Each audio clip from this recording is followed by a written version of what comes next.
O'zbekiston Respublikasi hududi. Taxminan 50 metr yurilsa Qirg'iz Respublikasi, mana bu yoqda bo'lsa Tojikiston.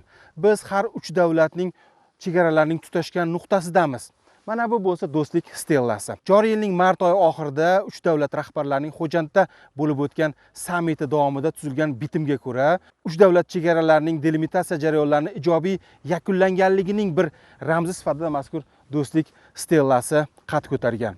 Hozirda har 3 davlatning bu yerlarga eng oxirgi bo'lgan aholi yashash punkti taxminan 20 kilometr uzoqlikda, lekin yaqin fursatda bu joylar o'zgaradi. Bu boradagi dastlabki harakatni chegarachilar boshlab berishmoqda. Ta'kidlash kerak, stella atrofida yashil maydon uchun bir necha gektarlik joy ajratilgan va mazkur hududni obodonlashtirish ishlariga kirishildi. Birgina O'zbekiston harbiylari emas, shu qatorda qo'shni mamlakatlardan ham chegarachilar birdek ishtirok etdi. Bu shunchaki oddiy ko'cha tekish tadbiri emas. Zamirda juda katta ma'no maqsad bor va bu ezgu niyat uchun harakat qilish, do'sti inoqlikni yanada mustahkamlash istagi bugun barcha qardoshlarimiz tillardagi gap so'zlardir. Ishtirokchi harbiylar bilan shular haqida gaplashildi.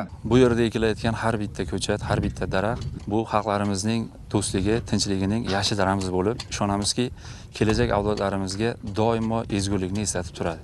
Bu maydon yaqin qo'shnichilikni, do'stlikni, birdamlikni ramzi hisoblanib, uni atrofini obodonlashtirish, yashil hududga aylantirish nafaqat ona tabiatga bo'lgan mehrni, balki vatanga bo'lgan sadoqatni ham ifodalaydi. Bu sa'y-harakatlar natijasida xalqlarimiz yanada yaqin, mintaqadagi tinchligimiz yanada mustahkam va barqaror bo'lmoqda. Shu fursatdan foydalanib men shu yurtni farzandi va bir harbiy sifatida vatanimiz sarhadlarini himoya qilishdek muqaddas va sharafli kasbimizning har bir vazifasini sadoqat bilan vijdonan bajarishga va xalqimiz farovonligiga o'z hissamni qo'shishga va'da beraman.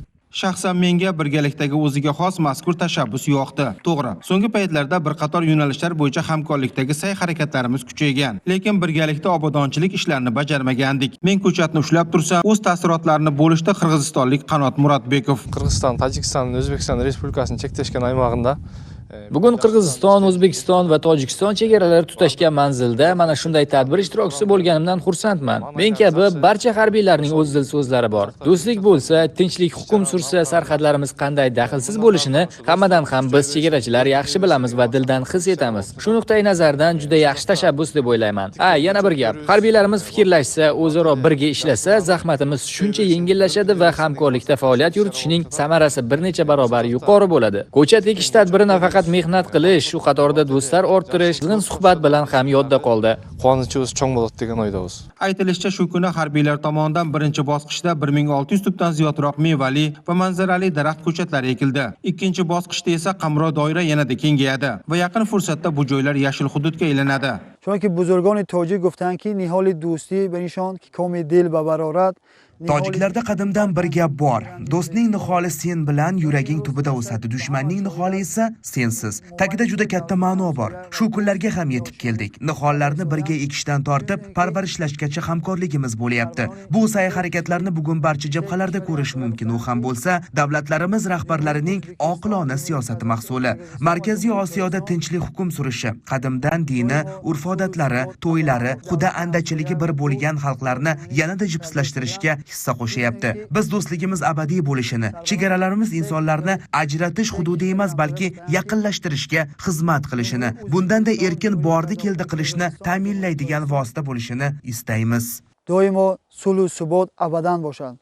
Toshloq maydonda ko'chatlarning yashnab ketishi uchun barcha kerakli choralar ko'rilgan va alohida vakillar tomonidan doimiy parvarish etib borish ham yo'lga qo'yilgan, dedi harbiylar. Aytgancha, bu kabi birgalikda turli qo'shma tadbirlar o'tkazish borasida hali niyatlarimiz ko'p deya qo'shib qo'yishadi ular. Muhsinjon Yusupov, Shohar Qayumov, Farg'ona 24 axborot dasturi uchun maxsus tayyorlandi.